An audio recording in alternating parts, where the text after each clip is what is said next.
Hi everybody, I'm Roberto Polli, I work as a solution architect. Today I'm going to show you something I've learned about managing OpenStack application. Before starting, I want to thank Patek, which is my employee, the proud sponsor of this talk, that this year is here at PyCon IT with 5 people. Then, well, after a brief introduction about OpenStack, do everybody already know OpenStack, or is there somebody that doesn't know OpenStack? Okay, that's fine. Then I will show you a quick start about Shade. Shade is a very simple library for managing OpenStack. And then how to use Shade to write Ansible modules. And my contribution story in the Shade community that is very friendly, very warm and open. So what is OpenStack? OpenStack is programmable infrastructure. It means that I can deploy an infrastructure using API programming stuff. And it's a sort of Amazon Web Services. And you can deploy virtual machines, networking, and so on with a REST interface. And it's very industry. There are players like Red Hat, Cisco, Rackspace, Oracle, and so on. But everybody's jumping on the OpenStack stuff. Who's made OpenStack? It's made of many components. There is, in front of all, there is a dashboard that is named Horizon. There is the real core that is an identity service that is going to validate, authenticate, make ACL, and so on, every request. And then you have a bunch of components. There are not all the components here. There is Nova Compute that lets you run virtual machines. You can create networking, store Linux, just example like CentOS, Red Hat, and so on. And well, it seemed simple, but actually every click on the dashboard interface triggers tens and tens of APIs, requests, message queues, because when you just create a virtual machine, then Keystone should check if you are authenticated, if you have quotas, if you can get that kind of resource, for example, fast disks instead of slow disk, network connectivity within the internet, and so on. So it's you have a very insight of a complex infrastructure, just like web interface, API endpoint, queues, data store, and so on. It's OpenStack, it's wonderful, but what is a stack? A stack is just a stack. I mean, it's a pile of components. It's a virtualized infrastructure made of multiple components. Here you can see a stack is made of load balancer, web servers, networks, routers, data stores, but probably if this is a stack. Two machines on a network connected to the internet, they could have a public interface, so you can do just SSH with your key inside that infrastructure. It's implemented inside OpenStack in that way. So you have some components more, some abstraction more, but essentially this is a map. And how can you make this kind of stack? Well, first of all, using a CLI. Create a server with CentOS using a small machine, create a network, a subnet, create a hard disk, and then attach this disk to your machine, and well, a lot of commands. But OpenStack has a shortcut that is heat templates. Heat is a component, so you can just describe your infrastructure inside a YAML file and add all the resources into your stack. For example, a server that, well, you name it, Web 1, Web 2, Web 3. You can create networks and so on. If you're going to reuse your stack, you can even put your stack into different files. You can put it on the web. And, well, you can even make continuous integration on your stack, because your stack becomes something like infrastructure as code and so on. And You can create, update, delete stack. When you update a stack and, for example, point to a different network template, for example, network template 1 or network template 2, the hit component checks the difference and applies the difference to your stack. Okay, stacks are persistent. A stack is just like a virtual machine. You get a list of all your virtual machine inside OpenStack.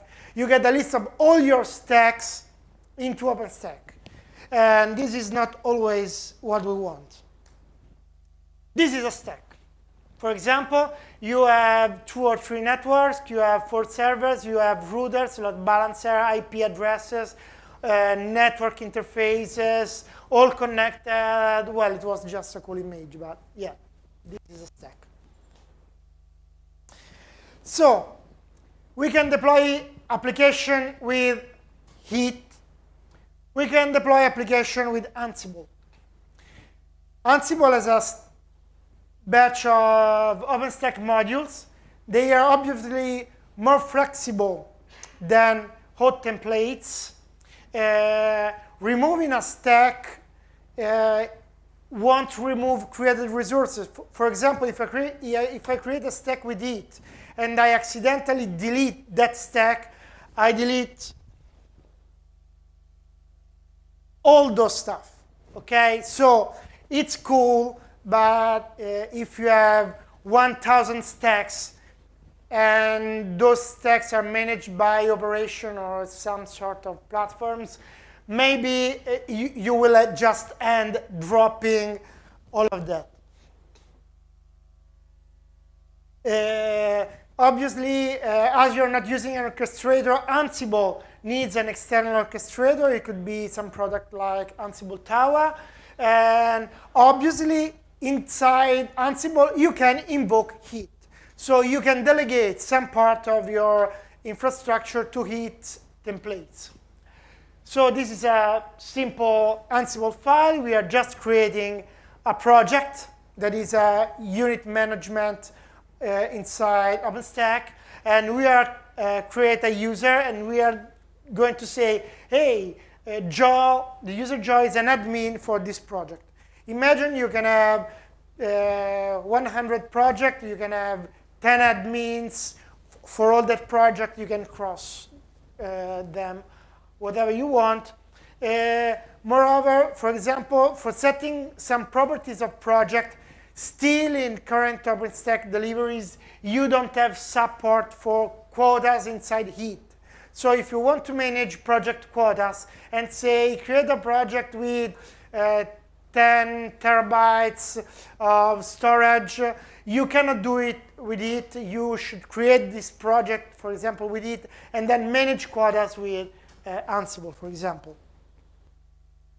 Mid-shade. One of the reasons for joining OpenStack, EuroPython, is that you're going to learn new things and meet cool people. In the last EuroPython, I was still working with OpenStack. I used a lot of stuff, but I meet Shade. It was a training about creating cloud application, and I see that libraries that it simplifies OpenStack usage, manage multiple OpenStack clouds, and have more interaction with respect to Heat that is quite rigid. With it, you say, I want this. It's, yeah, it's important, whatever, but it's quite hard to have pets. I mean, you cannot say, do it in case of, and managing condition that is possible in the latest Heat implementation is not that flexible like Python code. Anyway, create OpenStack application. The general layout of those applications is Python requests talks to OpenStack, a set of Python libraries, Heat, Nova, Neutron, one library for each component, use requests. Then you have 3 possible choices. The CLI, then Shade, that is the Ansible choice for communicating with OpenStack API. Then there is libcloud. Libcloud is a Apache library. It has the advantage that it's multi-cloud. You can use libcloud for talking with different clouds. But if you're just going into OpenStack, probably it's better using Shade because you have more flexibility. You have something that is made on OpenStack for OpenStack. Remember the stack: Ansible, Shade, Heat, Nova, whatever requests. So let's install Shade. It's simple. Just pip install Shade, and the first thing you have to do is don't waste time guessing configuration parameters. Create your clouds YAML, and you can just list your clouds. So this is my first cloud, my cloud. Get your entry point for OpenStack. So contact this URL, I am admin, whatever. And then import Shade, get my cloud. Shade by default look at clouds.yaml. List the servers. All Shade methods are list whatever, get whatever, create whatever, delete whatever. Real CRUD stuff. So even if you don't know the methods, if you have IPython, you can tab complete and you get straight into the stuff even if you don't know anything. Just list your servers. Okay, it's 3 lines of code. Shade is nice. Moreover, 2 clouds, my infrastructure and Rackspace. Public clouds don't need an entry point. Shade already knows where Rackspace servers are. You just have to fill your authentication credential.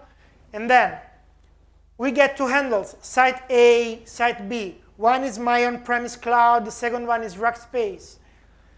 We list all the servers on those clouds. We check the different servers. For example, if every cloud should have Web 1, Web 2, Web 3, DB1, DB2, DB3, I can check in 1 line of code which are the difference between my clouds. And if I want, for each machine, the couple of IPs, for example, I want to make a small disaster recovery or load balance between the IP address of the first cloud and of the second cloud, just iterate between items, get the IPs of both clouds. We're in Python, so we can dynamically add attributes to our object. If you need logging, it could be really the case. Well, download this slide and copy this bunch of logging stuff to trace Python requests. It could be useful. Then, now 2 or 3 insights about Shade. Every object has 2 faces. Actually, attributes and dictionary keys. So, first, every Shade object is defined in a model restrictory test document. So is well planned. If you want to add objects, at first you should convince other people in the library that your model fits. Okay, so every server has a location, has an ID, a name, an image, and so on.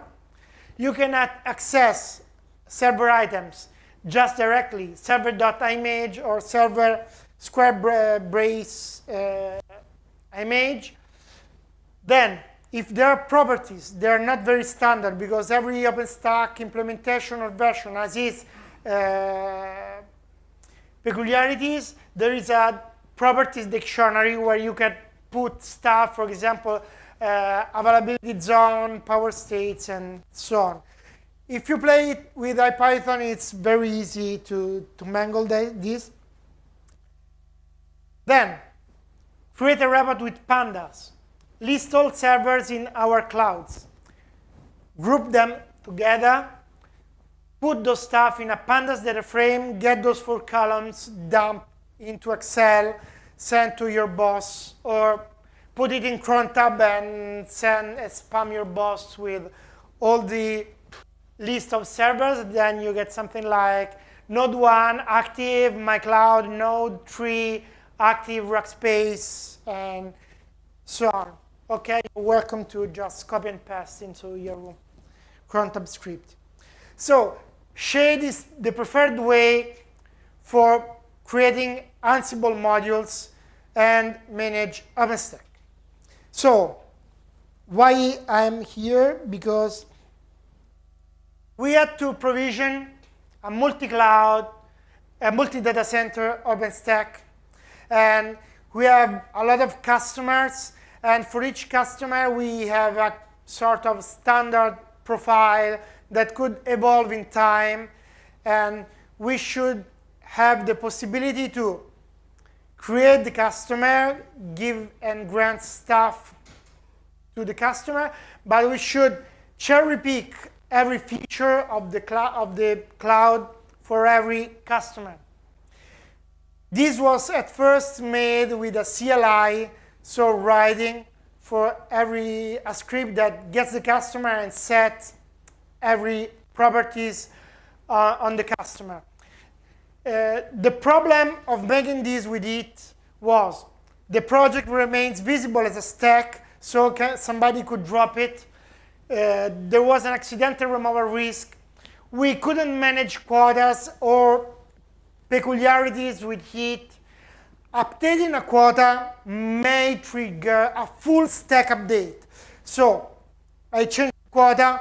It say, OK, this project is going to change. And well, if the stack is that size, you don't know. It's very hard to predict that in all OpenStack revisions, you won't end in some virtual machine being restarted because was accidentally created independent of the project quota. Okay? In this way, I say, okay, the quota of this project is that one. I'm just adding +5, for example. So we implemented an Ansible module with Shade. What does the module do? The module is named OpenStack Project Access. You specify the project. You get a resource type. You get a resource name. In this case, this project was granted access to the X1 medium Nova flavor. Okay? In the second case, it's a bit different. We have an iteration. We say that this project should have access to the SAS disk stuff, but not to the SSD disk stuff. So this project was demoted from using a single solid-state drive disks. In this case, running this playbook would just check, for example, if everything is OK, it won't even update the stack. Just told me everything is already fine. But if I have differences, it will just change the different lines. So in the case he has SAS present, does anything with SAS. If he has access to SSD, just demote and remove access to SSD. So we can have many policies. We can use this script for checking periodically if everybody has the right grants on the stack. We can even trigger custom actions because Ansible is very flexible. I can get this result into a variable and trigger something. Then if you're going to change something, then notify me that I have modified the user, for example. So you are going to write Ansible modules with Shade now, yes? Please don't write complex modules. Don't access directly Nova Cinder API.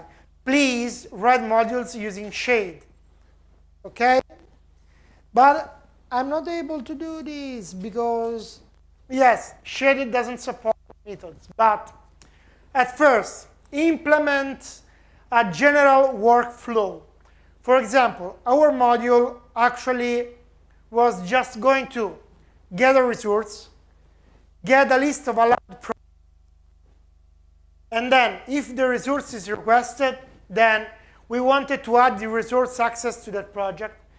Otherwise, if it's present but should not, remove the resource access. Okay? This is the common pattern from every kind of resources. Okay? So, get the resource. Is the project allowed or not? If it's not allowed, grant. If it's allowed, revoke. Once you get this, implement your module this way. If you want to check Nova flavor, get resource is cloud get flavor. Wow, it's already implemented in Shade. Second case, list resource access is list Nova flavor. No, I don't have this method in Shade.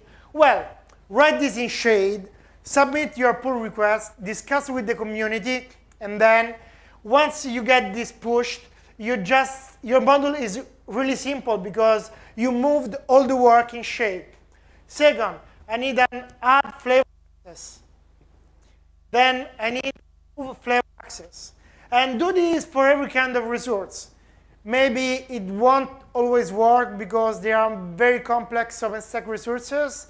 And in some cases, in Shade, you can have some discussion like, yeah, there is this OpenStack resource, but it's very complex, it's very peculiar, it's just like a Neutron, RBAC module checking. So there is still a lot of work to do to check the best way to implement those peculiar resources. In this case, okay, there is not a general resource enough to be in Shade.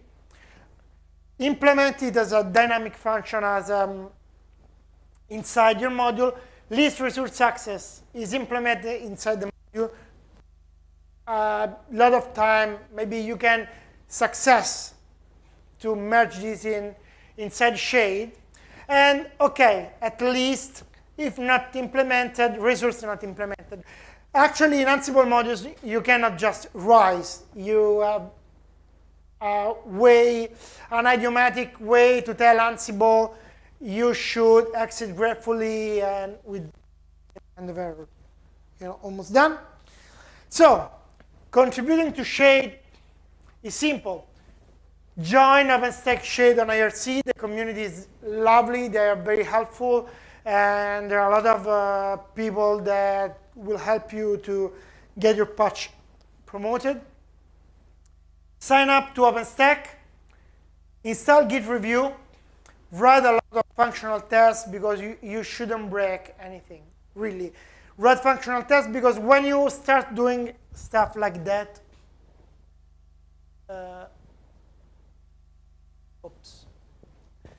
it's really like that you start to find and you have to modify other Shade functions. So it's not just add stuff, but modify something that is currently working, and you have to check that you don't break anything in other modules, okay? Because other OpenStack Ansible modules are going to use Shade. So write a lot of functional tests. Really, I tried not to do it, but I had to install my dev stack.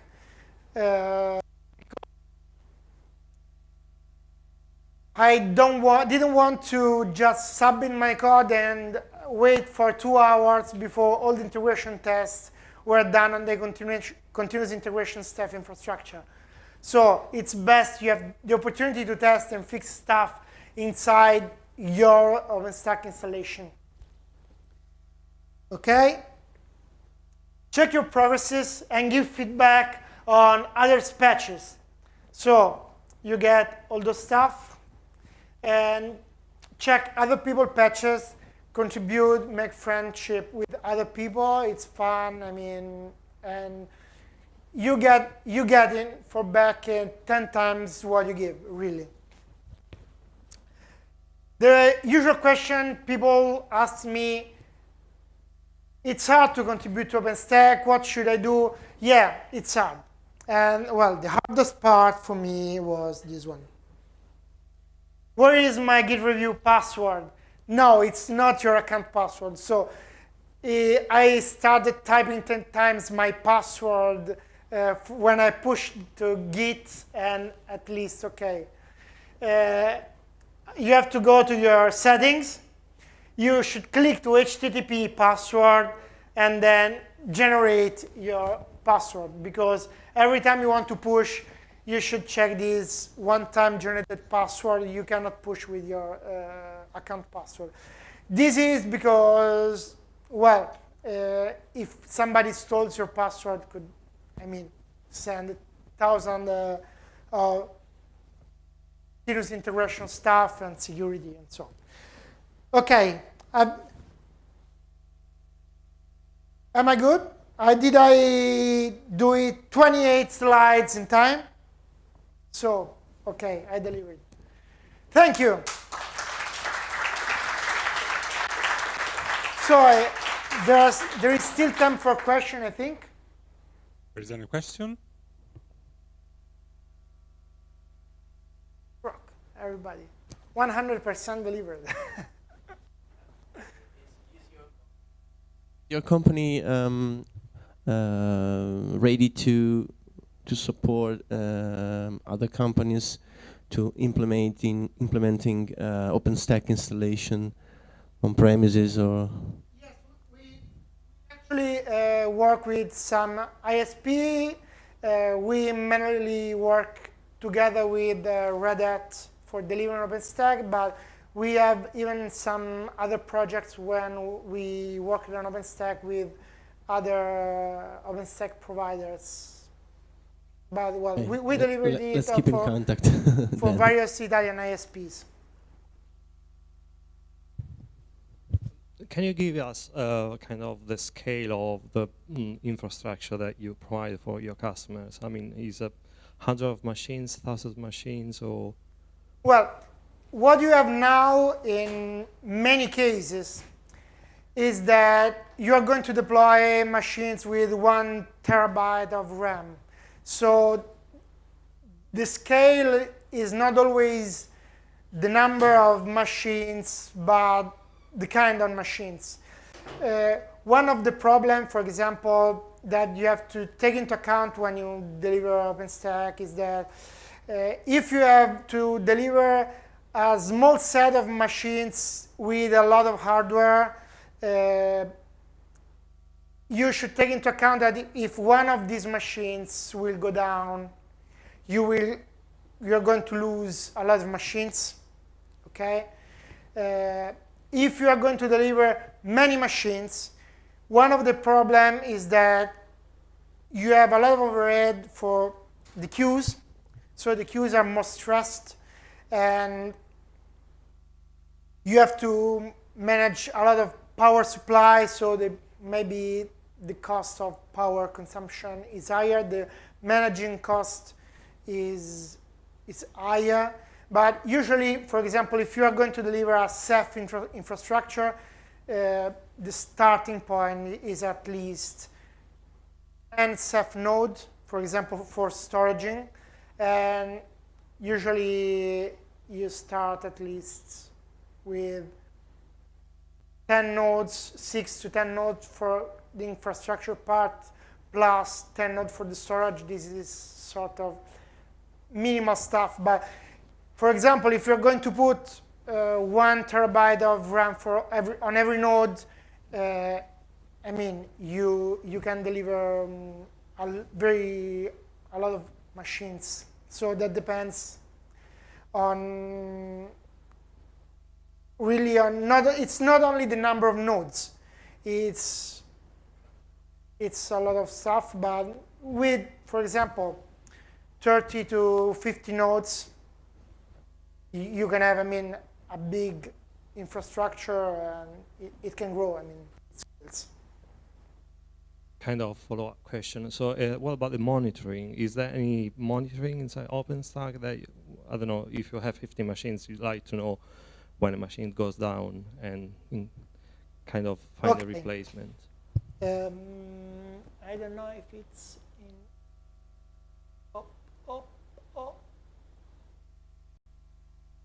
Okay, it's not in this slide, but there is one component that is going to do telemetry, and you can configure alarms. For example, you can say, create an alarm when real machine CPU is above 65%. You should be very careful about, if you're using a Ceph cluster, about the free space on disks. So you can create a set of alarms. You can reach those alarms via API, and you have a monitoring component by default. Our OpenStack infrastructure uses Monasca, that is another component that is used on HP and Mirantis stuff. Red Hat mainly goes with Ceilometer, but well, I know that something is changing on the stuff. There is Flavio maybe knows something more about the future of monitoring into OpenStack, and if you want to answer. It's pretty much that. We're still using telemetry, Ceilometer, Gnocchi, and AODH. There's a set of tools will give you all what you need when it comes to monitoring, like alarming and also building capabilities and all that.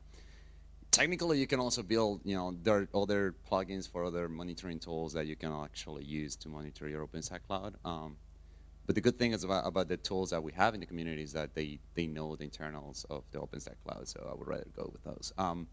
The most used tool are the tools that are produced by the telemetry team, so Ceilometer, AODH, Gnocchi, etc. Thanks, Roberto. Thank you very much.